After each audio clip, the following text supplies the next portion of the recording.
Hello, everyone. Thank you for joining us for today's edition of It's a Peer-to-Peer World virtual conference. Next slide. My name is Amanda Cole. I'm the editor-in-chief of Nonprofit Pro, and I'm going to be your MC for today's conference. The conference is brought to you by your hosts. They've come together to share their unique experience and knowledge with you today. We have expanded the conference this year and are including additional great guests brought to you by our sponsors. This is the first year we are expanding the conference and making it 5 days. When you registered for the main conference, you should have received login information for each of the 10 a.m. kickoff calls. And then from there, you can choose your own adventure by deciding what other sessions you wish to attend. Please note that if you did not register for one of the sessions available today and would like to attend, visit peertopeerworld.com and register for that session. After you register, you will receive a unique link to attend each session. If you don't have a session on your calendar and you don't receive an email an hour prior to the next session start time, then you will want to make sure you are registered for that session or activity. Peer-to-Peer World is returning for its second Friday today with more great content, including team trivia immediately after this session. A timing-themed P2P email communications workshop at 11:30. And then this afternoon, you can learn how to attract mega fans at 1, join a virtual walk at 2, develop fundraising toolkit at 2:30, and elevate your events at 4. As an attendee, don't forget to log on to peertopeerworld.com/voices to introduce yourself and provide your thoughts. Next slide. Few housekeeping notes. We are recording the session, so it'll be available to review afterward. Please be sure to post your questions in the Q&A area. At any point during the session, we will be answering those questions throughout the entire session. And finally, please complete the survey at the end of the session for your chance to win some swag from our friends at Halo. This session is entitled Accelerate Your Impact, How to Use Authentic Video Stories from Real People to Advance Your Mission. Here with me is Joel Resnik, co-founder and chief revenue officer at Gather Voices, and Joel Alsup he's a video producer at ALSAC, the fundraising and awareness organization for St. Jude Children's Research Hospital.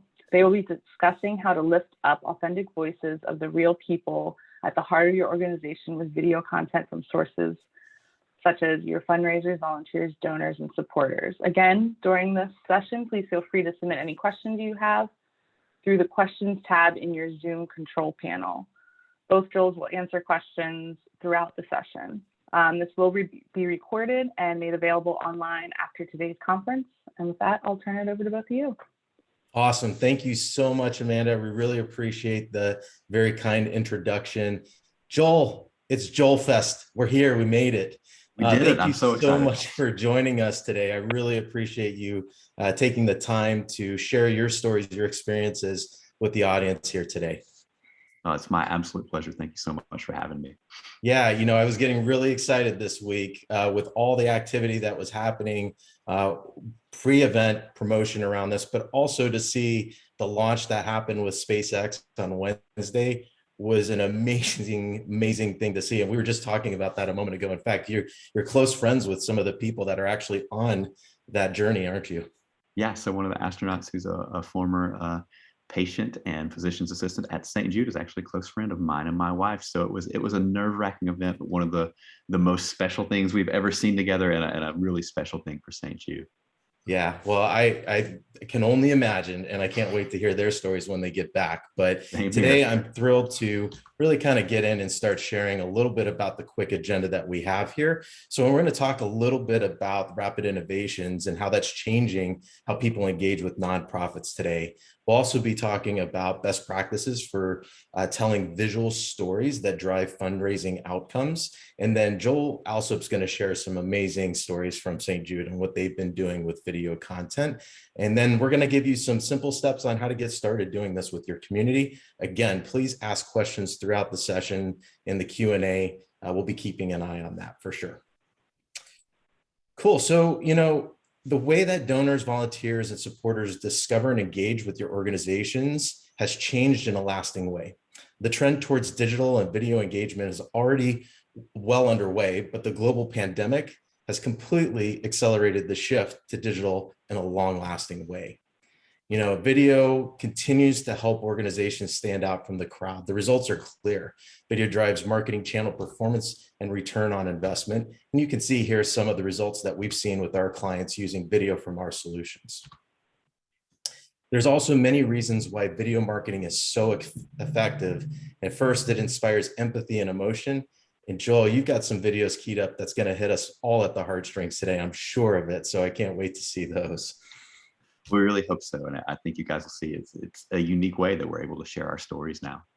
Yeah. And, second, it's digestible. Visual content is processed so much faster than text for everybody today. And secondly, it's interesting. When people are asked about the types of content they're most likely to consume thoroughly versus skimming, 62% of people say that they'll consume a video completely, which is significant. And fourth, video is shareable. People love sharing videos, especially those that resonate and inspire them, along with those funny videos about the dogs and the cats and all that fun stuff. But they love sharing the inspirational content that your organization can create as well. Now, all video is not created equal, or is it? Not really. What we're seeing is traditional video production is time-consuming, expensive, and slow. There's definitely a need for it, but it's hard to do at scale and to do on a regular basis. Now, what we have is some good news. Organizations who take a human-centric approach to video can achieve stronger results more quickly, more affordably, and with a lot more ease. So why is this? Because people are deciding that video content is far more engaging with, and they're much more engaged when the content delivered by a passionate person who can relate to their interests or what they're doing versus just a high production video on its own. At a time when trust is at an all-time low with organizations and institutions, organizations who put the real people at the heart of their mission and in front and center can definitely achieve great results. Now, we're going to talk about some best practices for storytelling, compelling storytelling. Now, whether or not you know it, you are all very familiar with Joseph Campbell. He's the actual individual that came up with what we call the hero's journey. This has been used throughout time to help tell compelling stories that keep people engaged, whether it was Jonah and the Whale, The Sword and the Stone, the Odyssey, and really it has a format to it.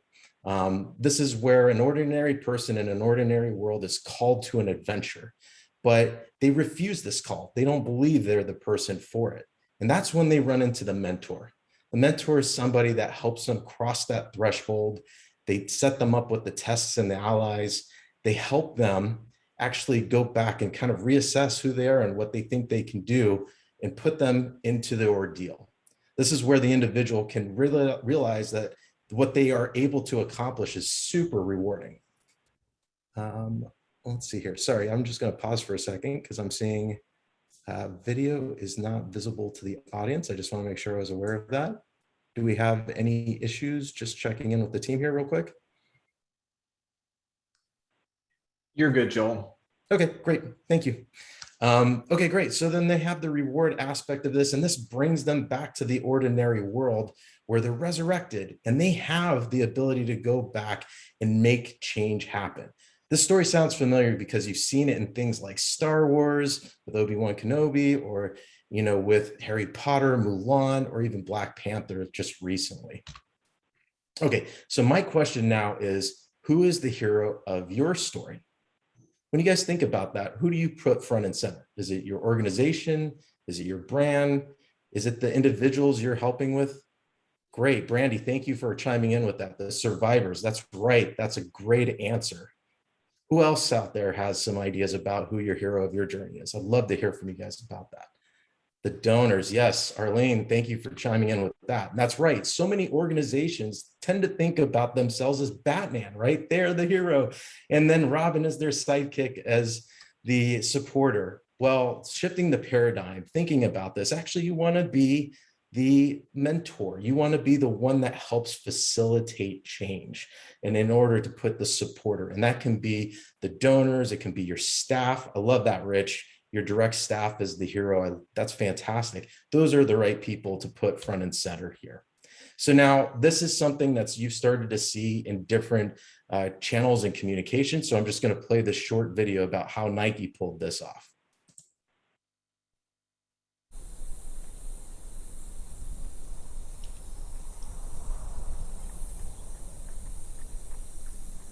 Greatness, it's just something we made up. Somehow we've come to believe that greatness is a gift reserved for a chosen few, for prodigies, for superstars, and the rest of us can only stand by watching. You can forget that. Greatness is not some rare DNA strand. It's not some precious thing. Greatness is no more unique to us than breathing. We're all capable of it. All of us.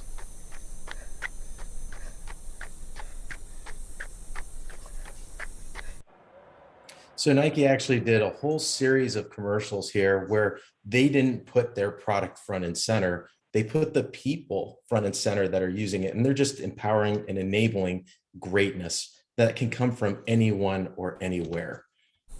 Let's see here. This has also been shown in some of the corporate marketing shifts as well, with always running a campaign, hashtag like a girl, throw, swing, run, lead. Love that. Apple's done that as well, where it's not just about the technology, but about the people associated with that.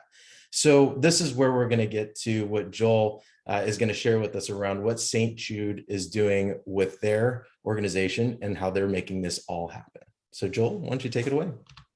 Thank you so much, Joel.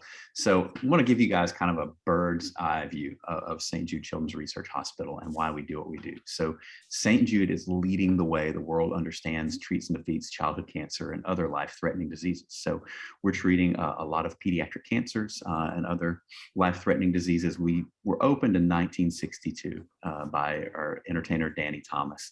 And so the big goal of St. Jude is that no family receives a bill for anything, not for treatment, travel, housing, or food, because all we want families to worry about is helping their child live.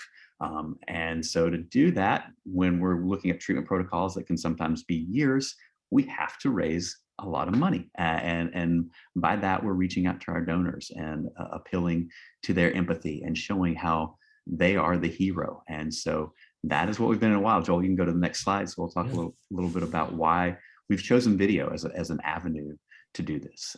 For us, it's a great way to be able to spread awareness on many channels, whether it's at the thousands of events we're doing a year, or buying time on traditional broadcast television, or buying time for YouTube ads or Hulu ads or things like that. That's what we do. It's a way to spread awareness of our mission and the work we do at St. Jude. A bigger thing is it's a way to create empathy, because especially right now, during a pandemic, we have to be very careful at a hospital, and it's not a place a lot of people get to see. So we want them to see that good work is going on there, and the amazing people and the amazing patients that are inside of there. And the biggest thing, we talked about the hero. It's letting our supporters know that they are the ultimate solution of this, that they are the ones who can help us win the fight against childhood cancer. You can go on ahead, Joel. Yeah. And, Joel, before we move ahead, I did want to share too, you all made the investment in video, not just recently, but quite a while ago. And in fact, I had the benefit of actually going out to your location and you giving me a tour pre-pandemic and showing the significant investments that you all have made into like a whole recording studio and all this equipment that you guys move around, but you guys didn't just leave it just there. That's actually something that you kind of moved and have tried other forms of video content beyond just high production, right? Yeah, absolutely. So yeah, I mean, we have an entire production team that's really kind of grown up around me. I've been there for nearly 20 years, and wow. We've watched it grow and thrive. And that's the biggest thing. We were able to build it because it was successful and it's most efficient to keep our video in house. So we're not spending those donor dollars on out of house work, because we can do that work in house. And yeah, as Joel kind of mentioned, as before the pandemic even hit, we were beginning a little more shift to more user-generated content that we were incorporating in our videos. And as it hit, it became very important to us because, again, we want to be very careful in our access and how we're getting video. We want to make sure that we're protecting our patients at all costs. So user-generated content, making sure they could gather stuff on our phone, that our supporters who we can't travel to could gather things on their phones and send it to us, and we could share and incorporate with other images we had captured was key to us. Yeah. So you've got a really great video here to share. So yeah, this is one of the ones I want to share with you guys. This is kind of the genesis of using a lot of our user-generated content. So this story was produced almost 4 years ago. It's about our patient Tess, so it's a little bit longer video, but I think it's well worth the watch. And you'll see kind of our approach is that we're mixing high production value interviews with home video. And that's something we've incorporated more and more. And you'll see Tess's story. It's kind of the genesis moment for us on this. And I've got lawn work going on, so it's a perfect time to start a video, Joel. Awesome. Let's do it. Mom, let me see it. They look pretty in there. Back in that time, there was just a lot of fun things going on. What are you painting, Tess? Mom, I want to see me painting. Daddy, want to see my pen? Hey, let me see your spin. We had 3 girls and our young son at the time. Sammers, what are you doing? Hey, Tess. Yeah, use 2 hands when you hit. And they were all very young, just full of joy. My favorite part was getting a hairdo. But we realized that Tess was kind of under the weather, and we knew something was wrong because Tess wasn't feeling right.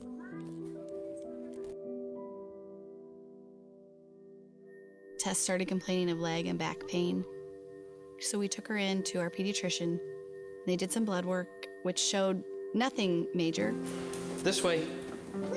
This way. So he ordered some scans, bone scan, CAT scan, things like that. Still inconclusive, sent us to St. Jude just because he didn't have any other ideas.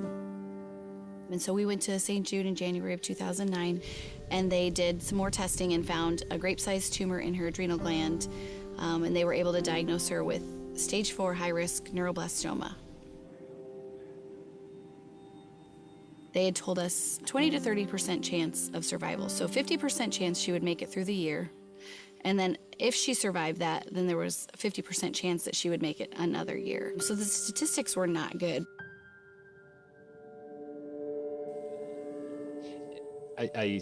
You just kind of felt shocked. I wasn't quite sure what to think next.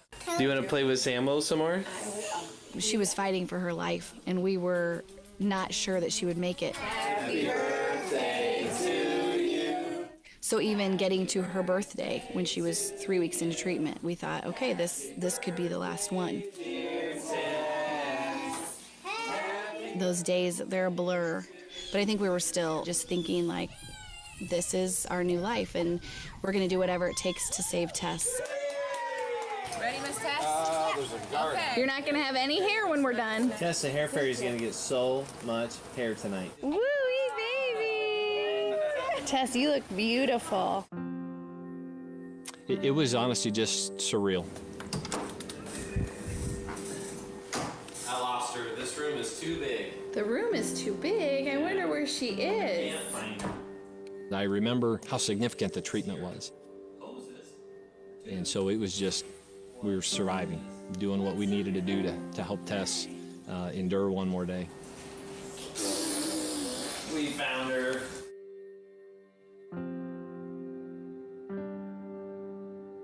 To see her there, her eyes were so deep set and her skin color was so bad and she was completely wiped out.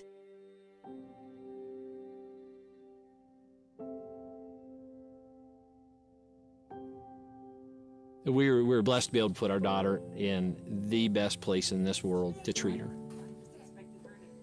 They really take every burden away from you, which allows you to just really focus on the treatment. So it's amazing.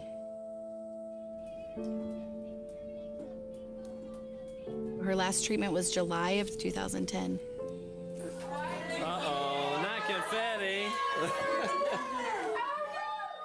July 4th, 2010. She took her last cancer-related pill. So that's our ultimate Independence Day. Oh, we love to see you every day, but now it's time we get to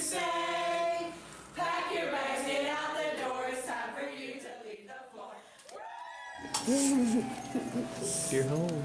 We saved the cookie for you, Tess. We saved the chocolate chip. After what she's gone through, Tess is a miracle. She's brave and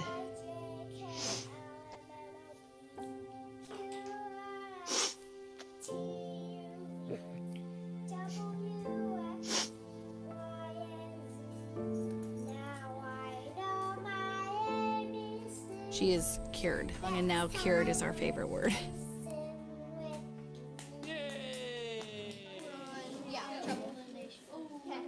What grade are you? 6th grade. What's your favorite subject and why? Right now, my favorite subject is reading because we're reading a really good book. What's it about? This guy, he fell, and then he went to the emergency room because it was so bad, and then they found out he had leukemia.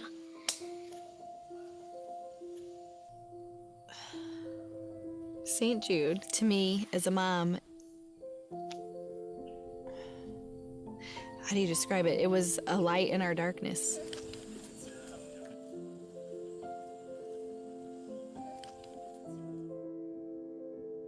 We were directly impacted by those research breakthroughs. We were in the hospital for about 1.5 years straight. 3 or 4 months into that, they had totally changed the protocol because of another huge breakthrough, which significantly improved her prognosis and cut almost 1 year off her treatment plan. When you look at the numbers, it didn't look good. So the fact that their research never stops meant life for our family.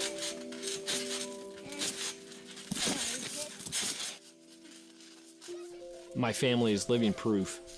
The research counts. And so we are eternally grateful. My daughter's life, that was a gift that St. Jude was able to provide for us. And we're just really thankful that our family's whole.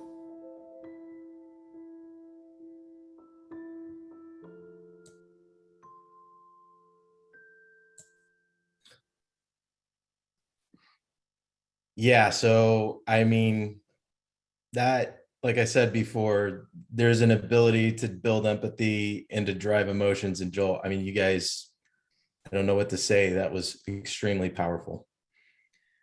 The way we look at it, and I'm extremely blessed to work with very, very talented people.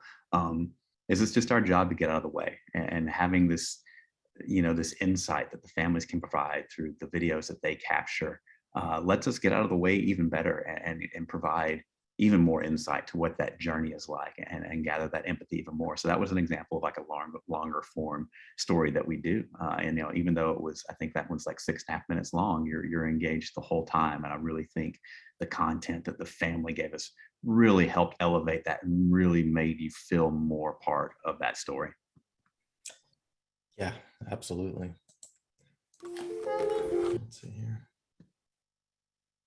So the next thing I'm going to have you guys look at, this is a much shorter one. This is this is one I wanted to show that I created, helped create at the very beginning of the pandemic. So we were in scramble mode. We went home. We work in an area where we have access to a media library. We have all these videos that are together that we can get to. But that requires really fast internet connections.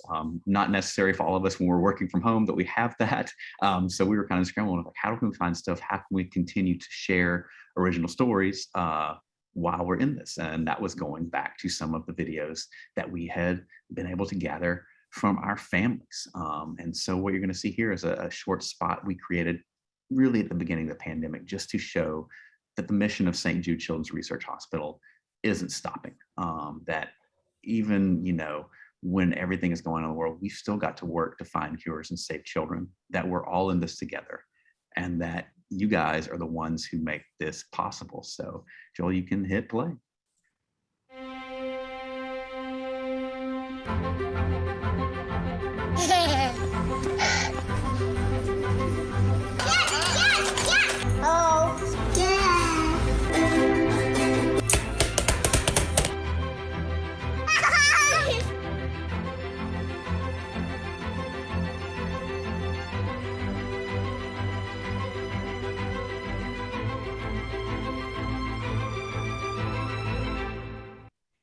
Awesome.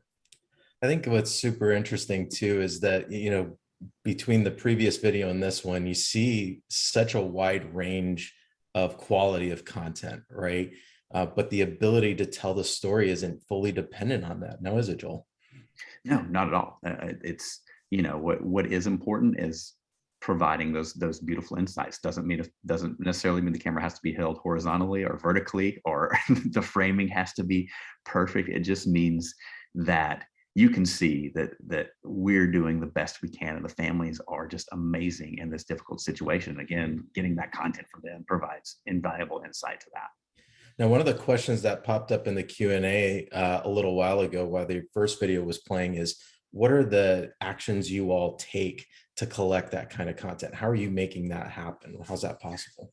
So we're lucky too. We have an entire patient outreach team who works with our patient families. So in general, what we do is we'll create an ask or a request to say, hey, we're looking for example, like this one, we just wanted to have some shots of kids having a good time, even while they were going through cancer treatment. So it was just a simple reach out to that. They reach out to several families. They would send the videos back in, and then we just have the central repository where we can go in and collect those and have that. So it is nice. It is literally, it's, like you're sitting in a studio asking a question to one person, but you can ask that question, then expand your reach to so many more people when we have this beautiful team in place. Awesome. Very cool. Let's see here. Okay, great. And so another thing that we wanted to do while we were going through all of this is make sure that our partners still felt engaged, because they're very important to us. They help make us go. And so again, wanting to keep everyone safe, most of the events we've done over the last 18 months have been virtual. So that creates some distance. But we thought, people still want to see themselves. They still want to hear from others in the industry about what keeps them going, why they're still motivated to do this when everything else around them might seem to feel like it's crumbling. So our objective with this video, it's a little bit longer one, was to create a highlight video of some of our partners without having to travel to them, just asking them simple questions. And it was going to give them a unique moment in a virtual conference where they'd be used to sitting around and talking to each other, sharing that time at lunch and talking about why they support St. Jude. So this gave them that opportunity to do that. And Joel, if you want to hit play.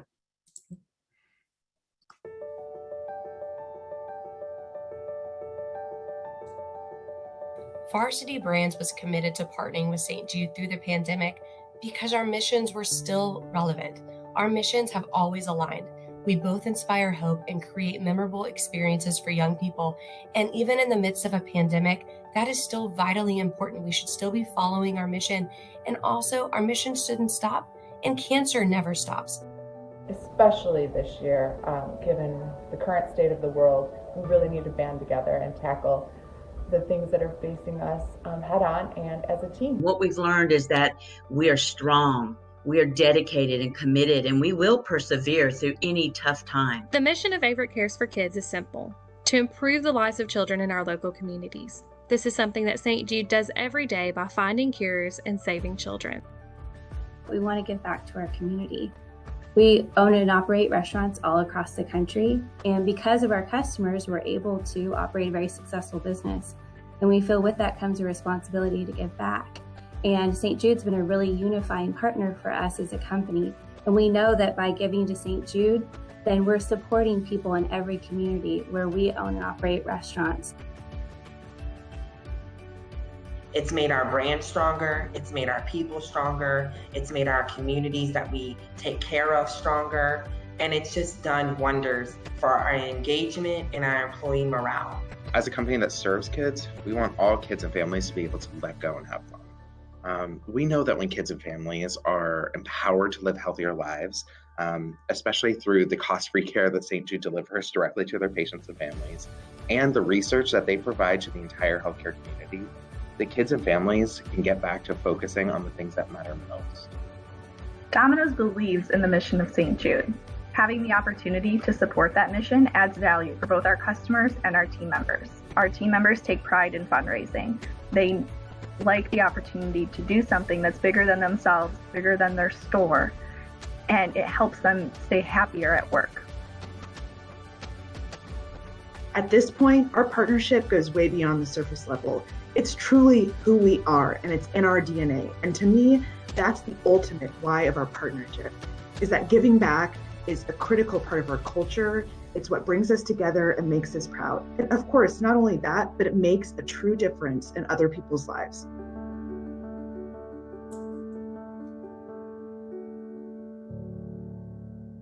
That was fantastic. I was watching this video in preparation for our session today, Joel, and I was thinking about simply just the idea of asking the partners to articulate why they're supporting. So powerful. I mean, when you say things yourself and you say it out loud and you communicate it to somebody else, it's a reinforcing tool. It really helps people realize, wow, these are the great things that are happening. And at a time where people can't necessarily get together, I think you've created a really good tool to help drive that reinforcement home, and also for them to be able to see and hear from their peers. Brilliant how you've pulled this together. Oh, it's very important for them to always be able to hear from each other. And it's, I think it's a part of what makes our job fun and keeps us motivated too. You tend to get so insular, but then we can hear other people talk about it, very selfishly. It remotivates you and gets you excited about doing the job and doing the work, and you see how people perceive you outside. So it actually is reinvigorating for us as well. I was just going to ask that question. Is now this video was used for your event, but was it also just shared back to the staff within St. Jude for them to hear and see from your partners? What kind of impact? Yeah, because we do have members who attend that event as well and make sure. And this was a special thing for them too. As they were attending, they got to see their partners up there and enjoy that and get to see and hear from them when they maybe had not for the better part of that year. Very cool. Very cool. So let's see here. We're going to go to the next one. All right. So the next one I'll talk about here, we still got yard work going on. So this was a campaign that we did with a patient of ours named Olivia. And so what you'll see with this, it's, you've seen this mix that we've done before with, high production, high produced drone shots, webcam with the donor or a partner talking about their commitment to St. Jude. Well, with this, we just started using the video that families had sent us. And we were able to create several TV spots with Olivia, just with content her parents had shot. And so our objective was just to be able to share that authentic content. Doesn't have to be a complex message. Does not have to have really anyone asking any pointed questions, just showing a simple, caring moment in the hospital. So this one's really brief, Joel, if you want to go ahead and hit play. Where are you at? At St. Jude. What are you wearing? My backpack. What's in there? Fluids. Fluids? Yeah. Fluids for what? Leukemia. Leukemia. Are you a big girl because you're carrying them? Yeah. Yeah, short but powerful. And mom did all the work. I didn't even have to be there to interview Olivia. She was she was right there handling it for us. So yeah, it's short, simple, powerful. And that was just something we noticed. It started, I think, just gathering some shots around the hospital, realizing, hey, if we just put some graphics next to this, that's just as powerful as trying to have a voice, or more powerful than having a voiceover say something that's scripted. Just those natural, beautiful moments. Awesome. Very cool. All right. So can we talk a little bit about what has worked for you all when it comes to video content? Yeah. So the first thing that you guys saw was Tess's story. So that was created initially for an event that we had in Peoria, Illinois, because that's the area that they are from. So when our producer went out and started telling the story, and it was just a happenstance thing as he was walking away, they're like, oh, we have some home movies. Do you want those? And he's like, sure. And so as you can see, that ended up being the basis of the story. Walked out with that and thought, and he wisely thought too, he's like, this can have a lot more life than just playing at one event. So he made a general purpose one. It was able to be shared. I mean, I'm part of a team that gets emails to say, hey, can you send us this file so we can play it at our event? I don't know how many of those we got for Tess's story. It was played at St. Jude events around the country, so people could kind of see and feel that impact, and not just locally, but throughout the U.S. The next spot that you guys saw, that short Your Support one that we created at the very beginning of the pandemic, it ran for 6 months on broadcast and online channels. It was a part of a suite of spots that we put out at the very beginning of the pandemic, again, to remind everyone that St. Jude is still there. We still need your help. and you know, we understand what everyone is going through right now. Also too, the Partner Summit one, you guys saw their second to last. It ended up being a very successful event. As a matter of fact, I think we're getting ready to gather some more videos from our partner friends again and do it again because they enjoyed it so much, and it kept the partners engaged by hearing, as we talked about, by hearing from others and why they supported us. And Olivia's videos were a smashing success. They were utilized for Childhood Cancer Awareness Month. We had different versions that were for direct response TV, where it made a direct ask for donations, and also just a general PSA campaign, just so people could hear Olivia's sweet voice and learn about St. Jude. So all those were successful in their own ways, in their own arenas. And as you can see, very different from each other. Yeah. And, you know, I think an important piece too, Joel, is I often get the question, well, how is video going to impact my business? How do I know that it's going to drive the outcomes I'm looking for? And something that really struck home for me is that, you know, ALSAC and St. Jude is a huge organization that is definitely invested a lot in video, and you all continue to do it. And I know how smart you are with your money. So if it wasn't performing, you guys wouldn't continue to produce all this video content, right? So it's obviously doing some great for you and your organization. Oh, absolutely. It is again, one of our key ways to create empathy, especially in these times when it's tougher to be together. It keeps that mission forefront of people's minds so they can visually see, as you talked about at the very beginning, how much visual information needs. So they can visually see what is happening and how our mission is still going. Yeah. And what about lessons learned? Like, what did you guys pick up doing all this video content? Well, the biggest thing, you see the 3 exclamation points there, is we need more. We always are on the lookout for more content. And we've learned that viewers do respond really well to that user-generated content. It doesn't matter production quality. It matters the moment that you're capturing.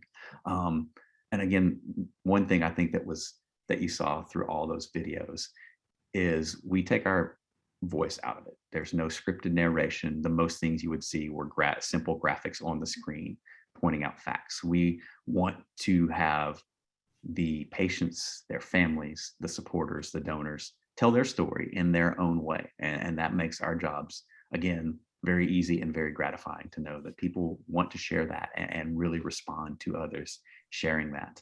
And also too, as we learned at the end there with Olivia's mom, that the patients and parents, pretty good videographers and interviewers. They do a really good job. I think, you know, now that everybody's been walking around with one of these for the better part of a decade, everybody's become a videographer and can realize special moments when they're happening. So it's great to have that on our side as well.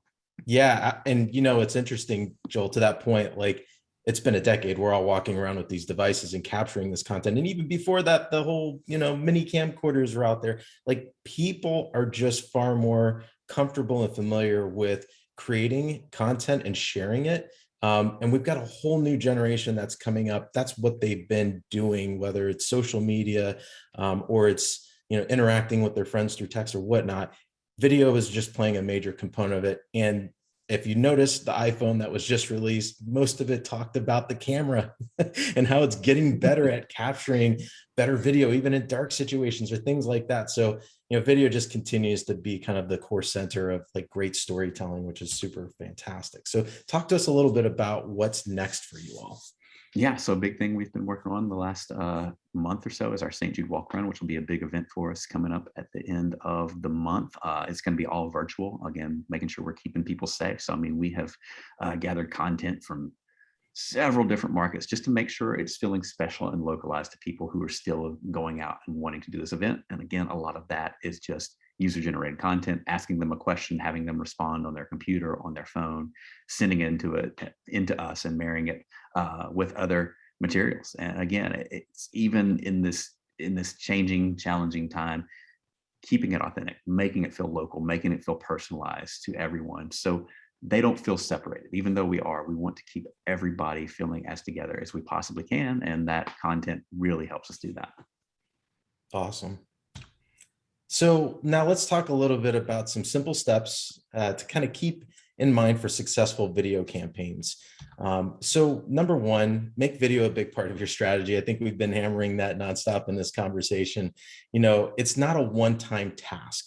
think about getting fit, right? This is a mindset and a daily practice. And, you know, you may not nail it right out the gate the very first time, but you're going to see significant results if you keep at it and you keep engaging your audience to be those co-creators in generating that content for you. You know, another part of this too is that, you know, requesting video content resources can become a little bit of a barrier sometimes around this. So, you know, identifying optimal content creators, who are the people that you're interacting with frequently, or they're eager to share their perspectives, or they're rising stars or influencers. These are great people to get started to generate some what we call like seed content.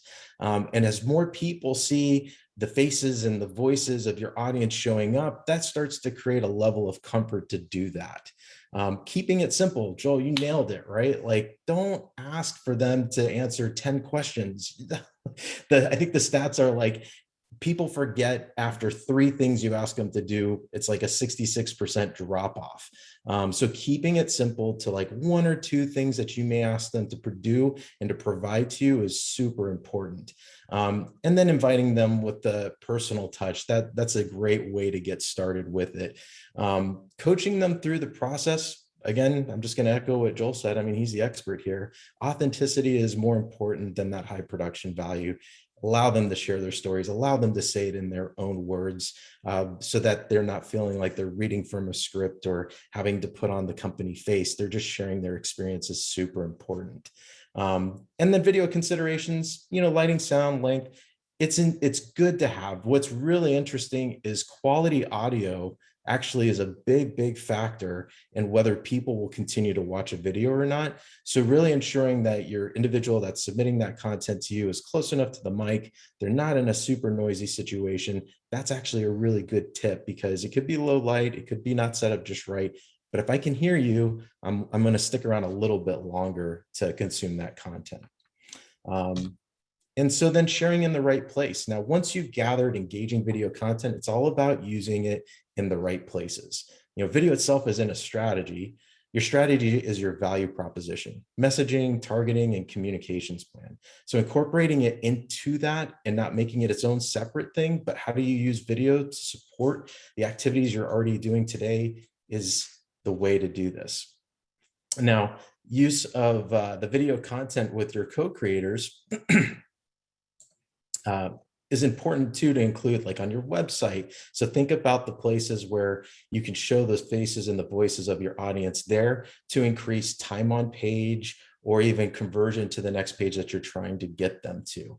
Social is a great way to drive that top of funnel awareness, to drive click-through rates. And in your email, it's getting a little bit easier to do video. You know, animated GIFs are a great way to get people activated. That link to a hosted video, because you can't put a full video most of the time in an email, but those are some of the ways that you can do it. So think of videos as ingredients that you can use in a myriad of ways to really drive and measure the impact of your content.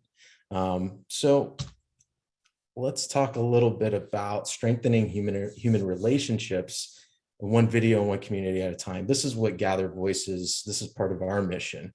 We're really built on 2 core beliefs. One, that we want to bring forward the human stories. We want to be engaging, open, simple, and ambitious. And when people are financially invested, they want to return. When people are emotionally invested, they want to contribute. Simon Sinek, Start with the Why, you know, feel free to connect, is a really good example of how you can get that message out there. Excuse me. And how you can get people to just really engage and be involved in the stories that you're telling and the organization that you have. So let's pause here and see what questions are out there that we can answer. So let's go to the Q&A session here. Joel, we've got one here from Amanda that's asking, what repository do you use to track videos? So we have our own large, we edit on Avid. We have our own like large, it's called the Interplay, that everything we shoot goes into, even the stuff we use from Gather Voices. Once Gather Voices is one of the repositories, so people are submitting, putting videos in that. Even once I download those from there, we then put them into our repository, put the patient's name, date that it was recorded, because we want to keep track, make sure everything's safe and secure.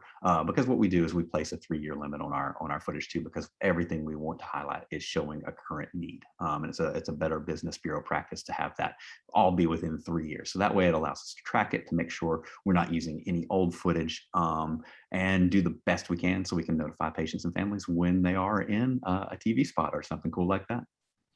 That actually ties directly to the next question that Kevin asked here about, do you have to create this like really extensive legal document that allows people to use their video or image? How do you do that?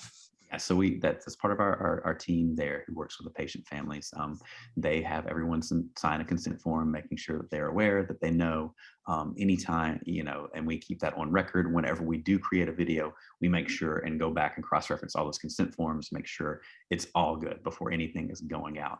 If we're shooting in a general area, we want to make sure that people are always notified. We have signs. We haven't done that in a while, but when we do, we have signs up everywhere. And again, yeah, it's just making sure, because we don't want anyone to be on who doesn't want to be on it. Make sure that they're aware. And again, helps us keep track and make sure that we're using video in the right and responsible way. Yeah, and for Gather Voices, just so people know, this is actually an important topic that we've built into our technology, and it's specifically around the digital rights management. So when somebody makes a video, they are the owner of that content until they provide that consent to an organization that it can be used. And that does require proper documentation of it. So in our technology tool, as somebody is submitting a video, they are prompted to agree to the privacy and terms of service. That's actually already built in. 90% of our clients use our version of it because it's pretty comprehensive, but we have the capability to host a client's very own privacy or terms of service there as well. And then within the back end of our technology platform, we're actually keeping track of that. So, for St. Jude, they can run a simple report that says, here's all the videos that were done, and this is the privacy and terms of service that they had agreed to, and the date and time. So they have that proper documentation. So we've tried to find a way to make that a digital experience that reduces the paper and the files that you have to keep track of when you're doing it manually out in the field, so to speak. So I hope that answers the question around that. We did have another one here from Faith that says, I'll read it out to everybody. We're a small shop and have done videos with a free platform. That is no longer available. Is there a video company that offers free or low cost solutions so that they can make more videos? So I think that's a great question. Joel, I don't know if you guys have used any free technology tools out there in the marketplace. Not really. I mean, just for simple things. I know for like a lot of events and stuff, something as simple as iPhoto. You can create a movie. It'll let you import movies into that. You can choose the length. You can put music under it. It's really simple, quick, easy way to do. We do it sometimes just to create slideshows as the kind of most simple, easiest thing that we use when we need to make something fairly quick. Yeah, and I think that again, people do have these mobile devices with the very powerful cameras in it. So being able to, personally go out and ask people to create content just using their device is something most can do. The two free solutions that I've seen a lot of clients use is going to uploading a video to YouTube and providing that access link to the organization, or if they're savvy enough, using Dropbox.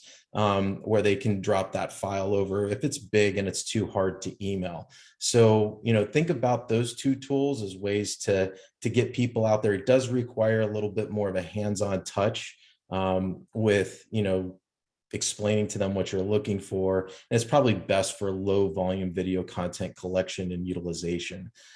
If you get into trying to do a little bit more, there are different videographers out there. Upwork's a great tool to go out and find people that are able to do some of that work. and to help generate some of that content. So that may be a way to activate some of that. And then the last are really like the technology tools like Gather Voices offers, which is really meant for organizations that are doing regular video content creation and utilization across their organization all year round. So that's where we've built that seamless set of tools to make that happen. Cool. So let's see here. Do we have another one? I think that any other questions from the audience? I think we've gotten to the ones that are in the Q&A.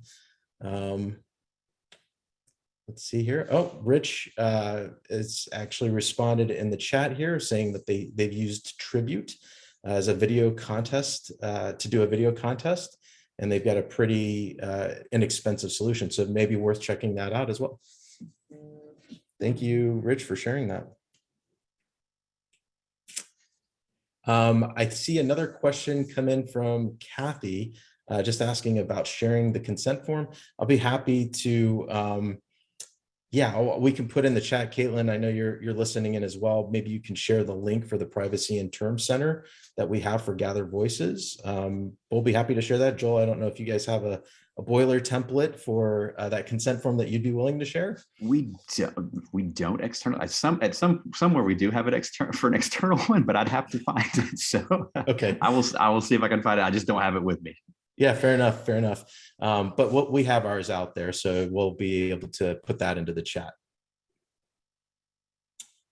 Okay. Oh, Caitlin, on the spot. Way to go. Thank you. Okay, great. Any other questions from the audience? I got to tell you, Joel, this was a really fantastic session. Somebody had put in the chat earlier, somebody cutting onions. I brought paper to write on, not tissues. And you guys did the job of really showcasing powerful, video content that just hits at the heart. And I know I'm a St. Jude supporter. I'm ready to support some more after today's session for sure.